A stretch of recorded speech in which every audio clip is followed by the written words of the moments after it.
Goal!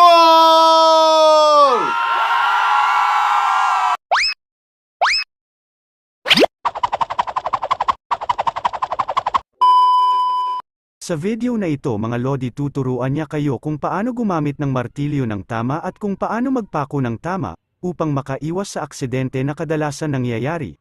Kaya manood ng mabuti dahil ito ay malaking tulong lalo na pag kayo ay nagkukumpuni sa inyong tahanan. Pagmasdan mabuti ang porma ng kanyang mga daliri sa paghawak ng pako, isang simpleng teknik ngunit kapaki-pakinabang.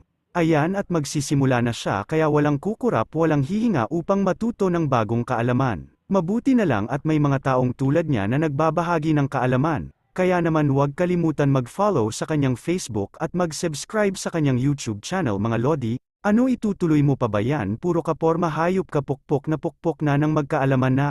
Goal!